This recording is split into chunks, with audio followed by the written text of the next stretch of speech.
এবার আর একটা গুরুত্বপূর্ণ জিনিস নিয়ে শেষ করব, সেটা হচ্ছে 3% সিঙ্গুলার নম্বর।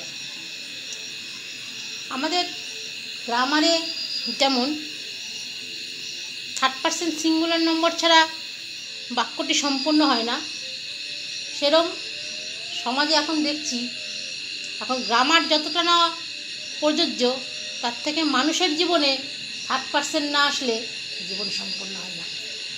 আমার বাড়িতে আমি নিজের চোখে দেখলাম সেটা।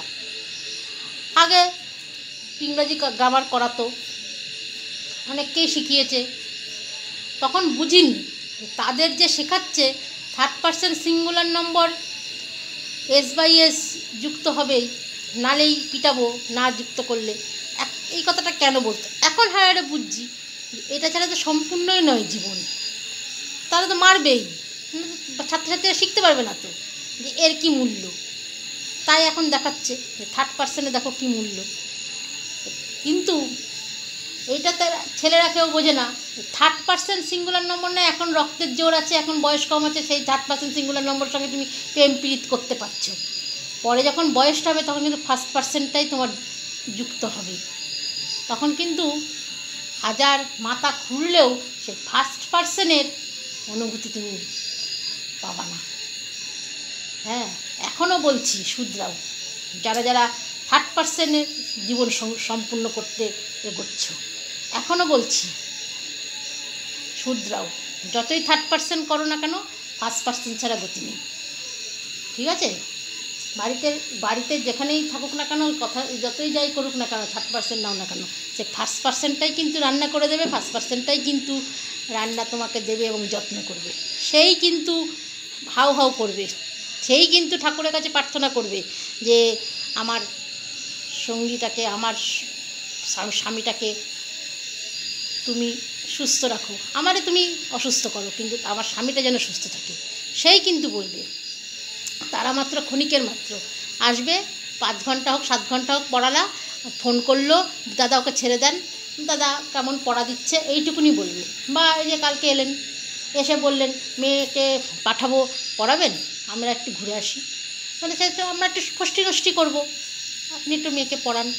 তা বাধ্য হয়ে বলে দিল না, পড়ায় না। আমি তো ভাবতেও পারিনি 3% এসছে সিঙ্গুলার নম্বর। এদিকে গ্রামারের মানুষ 3% সিঙ্গুলার নম্বরের জন্য মানুষ, উনি স্টুডেন্টকে কত মেরেছে, এই নিয়ে কত অশান্তি হয়ে গেছে। স্টুডেন্টের বাবা এখানে বসে থাকতো, একদিন স্টুডেন্ট S/S যুক্ত করেনি, তার জন্য আবার বলেওছে স্টুডেন্ট তুমি তো আমাকে শেখাওনি, তার জন্য আবার তারে বোকাও দিয়েছে। সেই নিয়ে কত কিছু হয়ে গেছে। সে 3% সিঙ্গুলার নম্বর আইলো, সে সম্পূর্ণ করলো না, এটা তো খুবই বাজে লাগছে, এটা তো ভাবা যাচ্ছে না। তো এখন মানুষের গ্রামার কি করে সম্পূর্ণ হবে সেই চেষ্টা করার জন্য মানুষ এগোচ্ছে। এখন পড়াশোনার গ্রামার কী করে শেষ হবে S/S, সেইগুলো এখন মানুষ দেখছে না। আমাদেরটাই তো দেখলাম, হ্যাঁ আমাদেরটাতেই দেখলাম। আমাদেরগুলো তো আর S/S যুক্ত করা যাবে না। 3%-এর সঙ্গে একটু ফোনে কথা বলা, একটু গল্প করা, আর একটু আসলে দরজা খুলে ঘরের মধ্যে ঢুকে যাচ্ছিল, আর একটু হলে সেইগুলো করতে পারবে, প্রশ্রয় দেওয়া, এইগুলো এখন শুনিও না যে এইগুলো শেখাবে কি। মনের মধ্যে তো 3% চলে এসছে, তার তো জীবন সম্পূর্ণ। তো গ্রামার শেখাবে কি?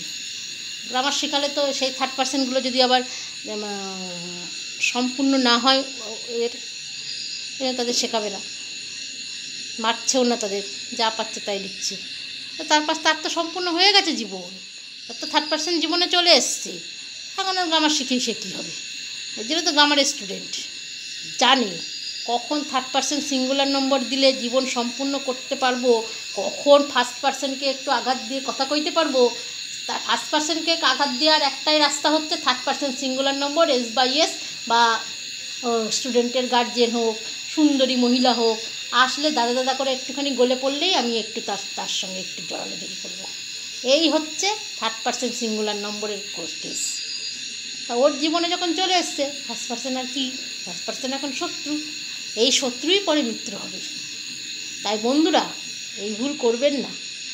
আপনারা বউকে, যাকে জীবনসঙ্গী করে এনেছেন, সেও কিন্তু একটা অন্য বাড়ি থেকে এসছে, বাবা মাকে ত্যাগ করে, বাবা মাকে ত্যাগ করে সে কিন্তু এসছে। যার সঙ্গে থার্ড পার্সন সিঙ্গুলার নম্বরে ফুলুফুলু করতে যাচ্ছ, ফুলুফুলু করে কথা বলতে যাচ্ছ, সেও যেমন মা বাবাকে ছেড়ে এসছে, তোমারটাও কিন্তু মা বাবাকে ছেড়ে এসছে। হ্যাঁ, তুমি আর মা বাবা ছোট্টবেলায় মারা গেছে বলে তুমি একটা সুন্দর মা বাবা পেয়েছিলে, তুমি সেটা রাখলে না, ঠিক আছে? এবার রাখলে না, কিন্তু সেও মা বাবা পেয়েছে, এবং তাকেও সে তোমার সঙ্গে বিয়ে দিয়েছে কিন্তু যথেষ্ট টাকা খরচা করে। হ্যাঁ, সুতরাং তাকে কষ্ট দেওয়াটা তোমার কোনো অধিকার নেই, রাইট নেই। তুমি একটা থার্ড পার্সন সিঙ্গুলার নম্বরকে পেয়ে তুমি ফার্স্ট পার্সন যাকে তুমি বিয়ে করে এনেছো, যাকে তুমি ঘরের বউ করে এনেছো, তাকে তুমি কষ্ট দিচ্ছ। এতে কি হবে আমি জানি না ভবিষ্যতে, কিন্তু যদি ওপরওয়ালা সত্যি সত্যি কোনো ওপরওয়ালা যদি একটু থাকে, একটুও থাকে, সে রাধাকৃষ্ণই হোক আর লোকনাথই হোক আর যাই মা দুর্গাই হোক আর মা বড় মাই হোক, তুমি এর টের হাড়ে হাড়ে পাবা। থার্ড পার্সনের দ্বারাই তুমি এমন কষ্ট পাবা, কারণ ফার্স্ট পার্সনকে তুমি কাছে পাবা না। ওই জন্য বলছি, এখনও সুযোগ আছে, চেষ্টা করো যে এরকমভাবে জীবনটা না চালিয়ে পড়াও, মেয়েকে পড়াও, যেন ফোনটা যতটা পারো এড়িয়ে যাও। ও আসলে ওরে যতটা পারো বলো, না আপনি এ সময় আসবেন না, আমি এ সময় খাই, এ সময় আপনারা কেউ আসবেন না, আপনাদের আসার দরকার নেই। মেয়ে আসে, মেয়ে পড়বে, মেয়েকে আমি ঠিক পাঠিয়ে দেবো বলো। তাহলে দেখবা সংসারটাও শান্তিতে থাকে, আমরাও শান্তিতে থাকি, আমরাও নিজেদের মতন করে একটু বাঁচার চেষ্টা করতে পারি। মানে এই যে একাকিত্ব লাগা, আমার পাশে কেউ নেই, এই জিনিসটাও আমাদের মনে হয় না।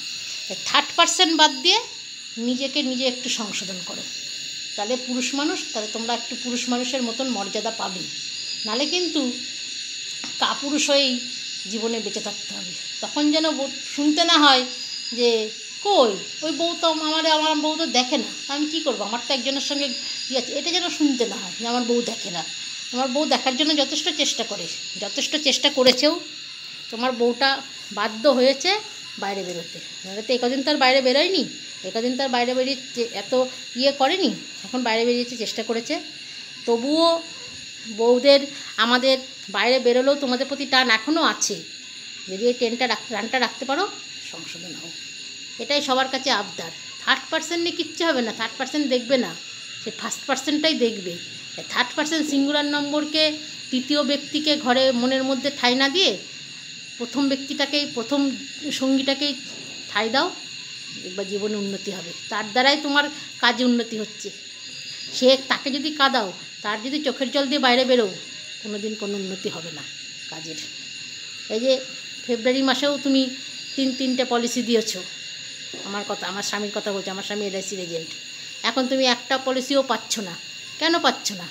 থার্ড পার্সনের দ্বারা কি তুমি এটা তোমার উন্নতি করতে পারছো না? কিন্তু আমাকে যখন তুমি দেখবা, আমার হাসি মুখ দেখে বেরোবা, আমার মনে উন্নতি দেখে তুমি বেরোবা, তখনই তোমার কাজে পলিসি আসবে, নচেত নয়। তুমি এখন বেরো, যত পারো 12টা অবধি কাজ করো না, তুমি সেরকম সাকসেস হতে পারবা না। তাহলে তুমি আমাকে কষ্ট দিয়ে যাচ্ছ, সেই আমার ননদ মারা যাওয়ার দিন থেকেই আমাকে কষ্ট দিতেই থাকি, একটা কথা আমাকে সহ্য করতে পারছে না, কেন? তখনই এই থার্ড পার্সন এসে গেছে ওর জীবনে, তখনও থার্ড পার্সন এসে গেছে। এমন সাধ্যে আমি বললাম, তুমি কি স্নিগ্ধার মাকেও বলবা? বলে না, শুধু বাচ্চাদের বলবো। পরে দেখি স্নিগ্ধার মা গিয়ে রীতিমতন সামনে দাঁড়িয়ে, দাদা দিদিকে যদি এই গিফটটা দিই, তাহলে আমাদের দুজনের মধ্যে ভুল বোঝাবুঝিটা কেটে যাবে। বলে দেখেন গেছে, আমার তো রাগে মাথানোর গলে যাচ্ছে যে বললো আমায় মিথ্যে কথা, এদিকে থার্ড পার্সনকে ঠিক নেমন্তন্ন করে থার্ড পার্সন ঠিক গেছে। তখন থেকেই আমার প্রতি ওর একটা বিতৃষ্ণা, আমি শত্রু। দেখা যাক এই শত্রুটাই মিত্র হতে পারে কিনা, কিন্তু মিত্র হলেও আমি অন্তত মিত্র হতে পারবো না। ওর কথা বললে হ্যাঁ হা করবো, কিন্তু যে সেরমভাবে কথা বলার মানসিকতা আমার কাছে নাই। আর আমি যা কালকে চোখে দেখলাম, তারপরে আমার আর ইচ্ছা নেই, বা দিদির আমার ননদের মৎস্যমুখীর দিন যে জিনিসটা দেখলাম, দাদার সঙ্গে থার্ড পার্সনের একটা মুখোমুখি, সেটা দেখে আমার আর মানসিকতাটা নেই যে তার সঙ্গে আবার আমি বিস্কুটে চায় ডোবানোর মতন তার সঙ্গে মিশবো, কথা বলবো, যত্ন করবো। এখনও বলছি ঠাকুরের কাছে, তুমি ওকে সুস্থ রেখো, আমাকে তুমি নাও, দরকার হলে নিয়ে নাও, কিন্তু তুমি ওকে সুস্থ রাখো, ওকে কাজের উন্নতি করো। এখনও বলছি এই জিনিসটা যেন আর বিতৃষ্ণায় পরিণত না হয়। পুরুষ মানুষদের আমার কাছে একটাই অনুরোধ, আমার এখন রক্তের জোর আছে, বুঝতে পারছো না, তাই থার্ড পার্সেন্ট নিয়ে চলছো, কিন্তু আস্তে আস্তে বয়স তো হবে, 57, কারোর 50-এর ওপর তো হয়েছে, 65-70 তো হবে। তখন যখন দরকার হবে, তখন কাছে না পেলে আফসোস করতে পেরো না যেন, আফসোস করো না যেন। তাই এখন থেকে যাতে সেই আফসোসটা না হয়, সেই চেষ্টা করে এগিয়ে যাও, উন্নতি হবে। ভালো লাগলে কমেন্টে জানাবেন। ধন্যবাদ।